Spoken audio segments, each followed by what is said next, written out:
आज 2025 साल के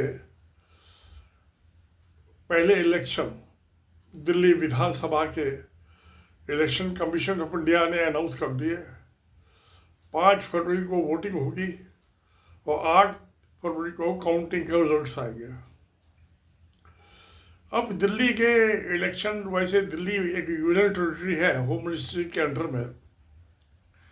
ये फुल फ्लैग स्टेट नहीं है, मगर क्योंकि ये भारत की, इंडिया की राजधानी है, कैपिटल है, इसलिए यहाँ कोई भी पार्टी जीतती है हारती है उसकी विजिबिलिटी बहुत ज़्यादा होती है। पूरे इंडिया में होता है उसका इम्पैक्ट। यहाँ का चीफ मिनिस्टर जो है ज़्यादा पावरफुल तो नहीं है, मगर उसकी जो डंका है पूरे इंडिया में बसता है। और कोई स्टेट का दूसरे स्टेट का भी चीफ मिनिस्टर हो, वो ज़्यादा पावरफुल, उसकी फुल पावर्स है। यहाँ की दिल्ली के चौथाई, तो ये तो चौथाई स्टेट है, 1/4। हालांकि ऐसा नहीं था। 1961 से, सॉरी 1967 से जब मेट्रोपॉलिटन काउंसिल बनी, वो एडवाइजरी थी, और 1991 से ये दिल्ली असेंबली बनी। पहले इलेक्शन 1993 में हुए थे, एमएलए बने। तो एंटी करप्शन डिपार्टमेंट जो था दिल्ली का, तो 1967 से 2015 तक दिल्ली में कोई भी किसी किस्म का भी सरकार नहीं, चाहे मेट्रोपॉलिटन काउंसिल थी, चाहे स्टेट असेंबली थी, चीफ मिनिस्टर था। तो एंटी करप्शन जो विंग था दिल्ली पुलिस का, वो हमेशा दिल्ली सरकार के अंडर में रहा। पहले मदन लाल खुराना बने थे चीफ मिनिस्टर, फिर बीजेपी के, फिर साहब सिंह वर्मा बने चीफ मिनिस्टर बीजेपी के, फिर सुषमा स्वराज जी बनी चीफ मिनिस्टर दिल्ली के। 5 साल में बीजेपी ने 3 चीफ मिनिस्टर बनाए। अच्छी बात है, सबको मौका मिलना चाहिए, आपस में लड़ते रहते थे। उसके बाद 3 साल में 5 चीफ मिनिस्टर और 15 साल में 1 चीफ मिनिस्टर। शीला दीक्षित 3 दफा इलेक्शन जीत के वो कांग्रेस पार्टी की चीफ मिनिस्टर रही। तो एंटी करप्शन डिपार्टमेंट उनके भी अंडर में रहा। मगर जब आम आदमी पार्टी बनाई अरविंद केजरीवाल ने, और पहली दफा ये चीफ मिनिस्टर बने, 48 या 49 डेज के लिए बने थे, तो इन्होंने जो थी पेट्रोलियम मिनिस्टर जो थे सेंट्रल गवर्नमेंट में, यूनियन वीरप्पा मोइली, और रिलायंस पेट्रोलियम के चेयरमैन मुकेश अंबानी, और कुछ 2-3 सेक्रेटरी, पेट्रोलियम सेक्रेटरी, और 2-3 अफसरों के खिलाफ एफआईआर रजिस्टर करा दी एंटी करप्शन में। क्योंकि सीआरपीसी में टेरिटोरियल जुरिडिक्शन होता है, तो एफआईआर रजिस्टर की। अब मुकेश अंबानी जो थे वो हाई कोर्ट में गए कि ख्वाहिश की जाए ये एफआईआर। हाई कोर्ट ने उनकी अपील जो थी डिसमिस कर दी। वो एफआईआर जो है 2015 से आज 2025 आ गया, 10 साल हो गए, वो वही की वही है। उस पर कभी भी एक्शन हो, एक दफ़ा एफआईआर हो गई तो उस पर कभी भी एक्शन हो सकता है। कोई ज़रूर नहीं है कि आज ही हो, कल हो, या 2 साल बाद हो, या 10 साल बाद हो। वो हमारे सीआरपीसी प्रोविजन है। एफआईआर तो रजिस्टर आज भी स्टैंड कर रही है।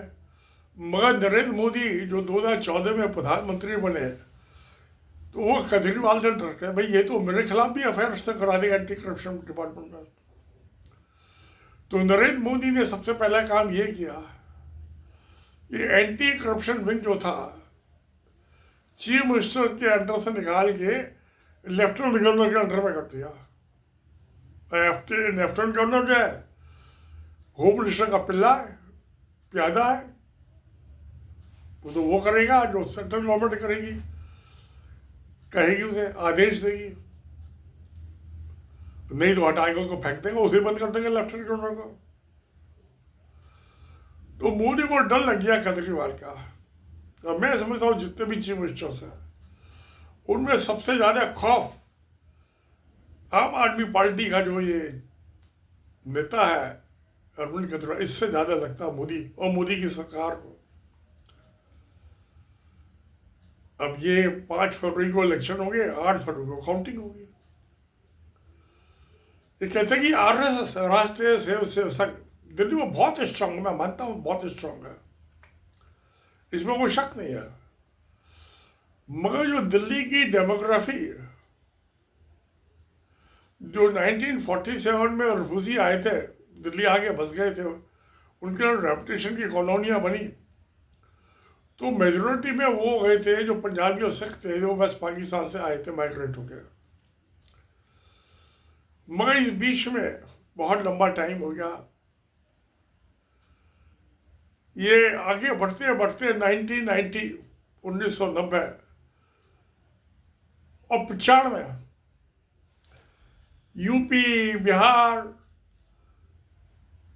मध्य प्रदेश और दूसरे स्टेट्स के आदमी, बंगाल, रोजगार की तलाश में दिल्ली आते गए और यहाँ की डेमोग्राफी का स्ट्रक्चर बदल गया।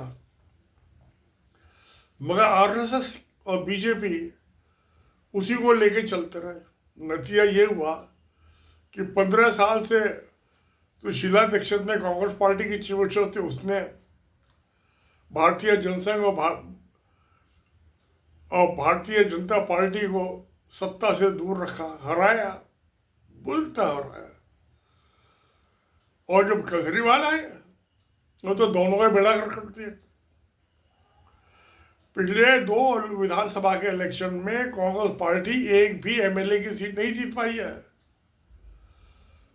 और पिछले 10 साल में पहले इलेक्शन में 70 में से 3 सीटें जीती थी बीजेपी, और अगले इलेक्शन में 8 सीटें जीती थी।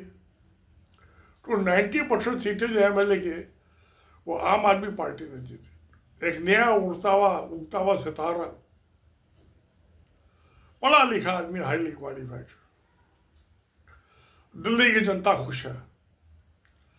अब इन्होंने जैसा बाकी स्टेट्स में जो अरविंद केजरीवाल ने नया जो पॉलिटिकल डिस्कोर्स किया कि जैसे मंत्री को, एमएलए को, एमपी को मुफ्त मिलती है सुविधाएं, ऐसी वोटर जिसके वोट से वो बनता है उसको भी सुविधा मिले, वोटर को, जनता को। तो 300 यूनिट बिजली मुफ्त, 2000 लीटर पानी मुफ्त, स्कूल में बहुत अच्छे स्कूल बना दिए। स्कूल तो दिल्ली के शुरू से भी अच्छे हैं, उनकी हालत और सुधरी, बहुत अच्छी हो गई है। तो स्कूलों में पढ़ाई मुफ्त और उसकी क्वालिटी भी बहुत इम्प्रूव हुई है दिल्ली के सरकारी स्कूल के बच्चों की। ऐसी मोहल्ला क्लिनिक बना दिए जगह जगह, हर मोहल्ले में। तो आदमी को बड़े अस्पतालों में जाने की जरूरत नहीं है, अपने घर के आसपास ही उनको इलाज हो जाता। तो क्यों जाए, तो अस्पतालों से बड़े अस्पताल भीड़ खत्म हो गई। और छोटे मोटे खांसी हो गया, जुकाम हो गया, बुखार हो गया सीजन, उसके लिए अस्पताल जाने की क्या जरूरत है, मोहल्ला क्लिनिक में चले जाते हैं। तो बहुत अच्छी सुविधा है उसमें, तो अच्छे काम किए। अब जो है इन्होंने कहा जैसे सारे स्टेट्स में हो रहा है कि महिला सम्मान योजना, कहीं किसी नाम से मैया सम्मान योजना। अब ये 18 साल से बड़ी जो लड़कियां हैं, औरतें हैं, उन्हें 2100 रुपये महीना, 2100 रुपीज पर मंथ वो मिलेगा। तो जैसा बाकी स्टेट्स में हुआ है, महिलाओं ने जहां उनको कुछ मिला, जिनके पास एक चवन्नी नहीं होती थी, महीने में 2100 रुपये तो बहुत बड़ी बात है, 2100 रुपये। तो दिखाई दे रहा है कि थोक के अभाव में आम आदमी पार्टी को जाएगा वोट। मगर कांग्रेस पार्टी भी समझ चुकी है, बीजेपी, सब पार्टियों है। उन्होंने, अरविंद केजरीवाल ने जो पॉलिटिकल डिस्कोर्स चालू किया कि औरतों को दो, गरीबों को दो, औरतों को बस में फ्री पास, कोई टिकट नहीं, तो वो जो चीज़ चलाई तो सभी पार्टियों ने अपना ली। 12-13 साल में 2 स्टेट्स में अपनी सरकार बना ली आम आदमी पार्टी ने, 4 स्टेट्स में 6% से ज़्यादा वोट लेके नेशनल पार्टी बन गई। इतना तेज तरक्की किसी भी पॉलिटिकल पार्टी ने हिस्ट्री में नहीं किया। और मैं इस सबका नतीजा मानता हूँ इंटरनेट टेक्नोलॉजी। आज किसी को भी पॉलिटिकल पार्टी खड़ी करने के लिए ना तो ज़्यादा पैसों की ज़रूरत है, ना ही ज़्यादा संसाधनों की ज़रूरत है। जो अरविंद केजरीवाल ने 11-12 साल में करके दिखाया, 2 स्टेट में अपनी सरकार बना ली, पंजाब और दिल्ली में नेशनल लेवल की पार्टी बन गई, राष्ट्रीय स्तर की। तो 4 पार्टियां हैं, 4 राष्ट्रीय स्तर की, बीजेपी, कांग्रेस, आम आदमी पार्टी, एक और है शायद कम्युनिस्ट पार्टी है। ऐसा तो गजब हुआ नहीं कभी पहले। अब मैं आता हूँ कि आरएसएस दिल्ली में बहुत स्ट्रांग है, मगर उसकी जो स्ट्रेंथ है वो पंजाबी तक लिमिटेड है। अगर जो आज 99 साल हुए आरएसएस को बने हुए और पिछले 75 साल से इलेक्शन हो रहे हैं, अगर जो आरएसएस में ऐसी मजबूती होती है कि वो हिंदू के नाम पे सब वोट डाल दे, तो 75 साल से हिंदुस्तान के हर स्टेट में और सेंट्रल गवर्नमेंट में हिंदू पार्टी का राज होता। भारतीय जनसंघ या भारतीय जनता पार्टी का, मैं ये हिंदू इसको नहीं मानता आरएसएस को, ये नकली हिंदू है। वो सनातन धर्म पर विश्वास करते हैं। हिंदू तो मुस्लिम बोल रहे हैं।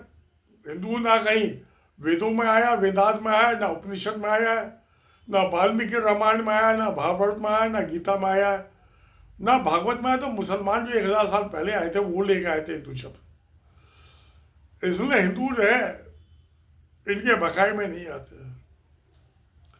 तो भाई तुमको हमारे वोट से, तुम मेरे वोटर क्या था, तुम प्रधानमंत्री बने, मंत्री बने, संतरी चीफ मिनिस्टर बने, एमएलए बनाए, तो तुमने मुझे क्या दिया? मुझे तो कुछ नहीं मिला। मैंने तुम्हें नेता बनाया, तुमने तो मुझे वहीं का वहीं छोड़ दिया। तो वो अपने वोट की कीमत मानता है। वो वोट की कीमत, एक पार्टी का 2100 दूंगा, हम देंगे, जीत गए, दूसरी पार्टी को 2500 रुपये देंगे। तो बाकी स्टेट्स में मिले हैं तो यहाँ पे भी मिलेंगे। तो औरतें तो 50% वोट है तो औरतें हैं, वो अपने पति की भी बात नहीं मानेगी, वोट उसको देंगी जो उनको पैसा देगा। जिस औरत के पास चमड़ी होती थी उसके लिए 2100 रुपये बहुत बड़ी चीज है। तो मुझे दिखाई दे रहा है कि एक मामला कि बार फिर आम आदमी पार्टी पहले से ज्यादा, कांग्रेस पार्टी का तो सफाई कर दिया, एक भी एमएलए नहीं जीता पिछले 10 साल में उन्होंने जिता पाए। आम आदमी पार्टी भी जो है 3 एमएलए और 8 एमएलए तक के रैंकर से मट के 90% सीटें आम आदमी पार्टी ने जीती हैं। तो जो बीजेपी ने चालू किया था मध्य प्रदेश में लाडली बहना योजना, शिवराज सिंह चौहान ने, वो सारे हिंदुस्तान के स्टेट्स में फैलता जा रहा है। और जो अच्छी बात है, जनता को कुछ मिलना चाहिए। कुछ जरूरी सारे नेता ही जो चोरी करके खा जाए, तो ये बहुत अच्छी बात है। तो देखते अब क्या इलेक्शन का रिजल्ट होता है, नतीजा होता है। मगर ये से एक बात तो ये हो गई कि आरएसएस जो है वो अपनी अहमियत खो चुका है, इज्जत खो दी। और जो मेरे कुछ दोस्त हैं बीजेपी में भी, जो आरएसएस में भी है नेता हो, आरएसएस में जो प्रचारक होते हैं एक दूसरे की हत्या कर देते हैं। और जो इलेक्शन लड़ते हैं वो मुझे कहता है, अग्रवाल जी, जिस दिन नॉमिनेशन भरना हो, बीड़ी इकट्ठी करनी हो, बिना पैसे के लिए कोई भी आरएसएस का प्रचारक या मेंबर नहीं आता। इलेक्शन के टाइम में जो पोलिंग एजेंट अपॉइंट करते हैं वो भी बिना पैसे के नहीं आता। सारे आरएसएस के घोड़े बिकाऊ हैं, टुकड़ाखोर कुत्ते हैं कहते जिस दिन नॉमिनेशन बढ़ते हैं उसी दिन 50,000 रुपये खर्च हो जाते हैं। और फिर ये कैनवासिंग करते हैं, वो रहा अलग। अब शायद बीजेपी ने 55 करोड़ का या बजट रखा है दिल्ली की 70-70 विधानसभा सीटें को ले। मैं तो नहीं समझता कि पैसे से जो है वोट जो है पड़ते हैं। पहले भी जो बजटों में रखा है बजट, इलेक्शन नहीं जीत पा। बहुत एक तो हार होती है थोड़ी बहुत, एक होती है बुरी तरह हार कि एड़ियों के नीचे रगड़ के रख दो। तो 70 में से वो 3 सीट मिलती है तो वही हुआ ना, या 70 में से 8 सीट मिलते हैं तो वही हुआ ना। तो ये चीज जो हो रही है, पॉलिटिक्स बड़ी डायनेमिक होती है। अब ये तो बीटेक है और IRS अफसर है, income tax department joint secretary के जॉइंट कमिश्नर के लेवल पे इसने रिजाइन किया था। एक और चमकता हुआ सितारा मुझे दिखाई दे रहा है, प्रशांत किशोर। वो IIM कलकत्ता से MBA है। अब तो दूसरी पार्टी को सलाह देता रहा वो इलेक्शन के लिए, उनके लिए मैनेज करता रहा। अब उसने अपनी पार्टी बना ली, स्वराज पार्टी। तो जैसे अरविंद केजरीवाल ने 10 साल में 2 स्टेट में सरकार बना ली, बिहार बड़ा स्टेट है, तो मुझे दिखाई दे रहा है कि प्रशांत किशोर जो है वो एक चमकता हुआ सितारा है, क्यों वो भी केजरीवाल ने जो रास्ता बनाया उसी रास्ते पे चल रहा है। तीसरा मुझे दिखाई दे रहा सितारा पॉलिटिक्स में कांग्रेस पार्टी की प्रियंका गांधी। प्रियंका गांधी वड्रा पहली दफे वो लोकसभा में MP बन गया, मगर उसका जो स्पीच देने का स्टाइल है, टोन और टेंटर है, और उसकी एक्टिंग जो है वो अपनी दादी जैसी है, इंदिरा गांधी। मैचलेस लीडर, बांग्लादेश अलग कर दिया, पाकिस्तान का लीडर कर दिया, सिक्किम को इंडिया में मिला दिया, पाकिस्तान की टांग तोड़ दिए, सिक्किम को मिला के चीन को कमजोर कर दिया। वो किसी से नहीं डरती। सब पॉलिटिकल पार्टी वाले उसकी चप्पल चाटते थे, ऐसी बहादुर महिला थी। तो मुझे दिखाई दे रहा है कि ये भी शायद 57-58 साल की होगी प्रियंका गांधी वड्रा, तो एक नया सितारा है। नरेंद्र मोदी इसका मुकाबला नहीं कर सकता। अगर उसको लीडर अपोजिशन बना दे, राहुल गांधी हटा के खुद छोड़ के, तो मोदी जो है इसकी जूतियों में दाल पिएगा। स्पार्कलिंग चमचमाती भी एक और नया सितारा है। तो मुझे जो आज 2025 में दिखाई दे रहा है 3 सितारे, ये 11 साल पुराना अरविंद केजरीवाल जैसा साबित कर दिया, प्रूव कर दिया कि हम सरकार बना सकते हैं, चला सकते हैं पूरे 5 साल। दूसरा, अभी प्रशांत किशोर तो नया चालू हुआ है, उसने कुछ बाई इलेक्शन लड़े हैं बिहार में, मगर वो भी MBA है IIM कलकत्ता से। और तीसरी ये प्रियंका गांधी वड्रा।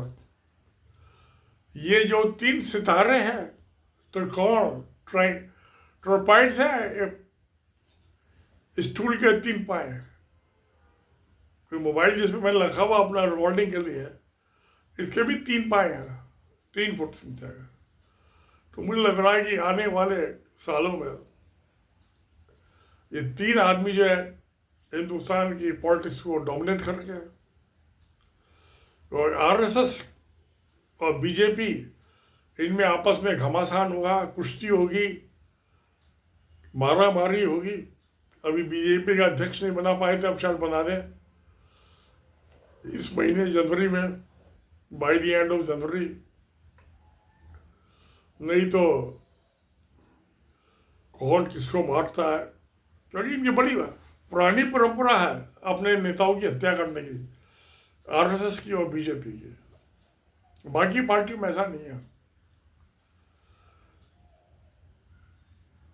तो वायलेंस है इसमें, और वायलेंस को किसी भी समाज ने, किसी भी देश ने, किसी भी टाइम में, किसी भी इरा में अच्छा नहीं माना है। गौतम बुद्ध जो थे, अहिंसा, शांति का संदेश लेके चलाया 2300 साल पहले, 2400 साल पहले। तो आज ये वर्ल्ड की थर्ड बिगेस्ट पॉपुलेशन जो है बुद्धिस्ट है। China, Mongolia, Thailand, Cambodia, India में तो थोड़े से बचे हैं। तो सबको शांति, अहिंसा ही चाहिए। जो आरएसएस की पॉलिसी है वो वायलेंस पे है, नफरत और हिंसा। ये नफरत और हिंसा की वजह से आरएसएस पिछले 99 साल में कामयाब नहीं हो पाया। यही वजह थी इसके फेल होने की। और अब अगले साल 2025 अक्टूबर से इसका 100वां साल चालू हो जाएगा। तो अभी तो 10 महीने हैं। 10 महीने पॉलिटिक्स में बहुत लंबा टाइम होता है। तो नरेंद्र मोदी प्राइम मिनिस्टर रह पाएगा, नहीं रह पाएगा। आरएसएस का मुखिया मोहन भागवत अगले 10 महीने में आरएसएस का मुखिया रह पाएगा, नहीं रह पाएगा, कुछ पता नहीं। भविष्य को कोई नहीं जानता।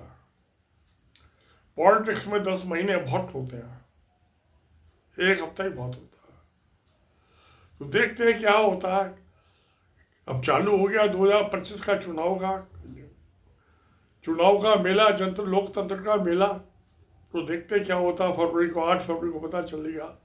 तो सत्यमेव जयते। नमस्कार, धन्यवाद।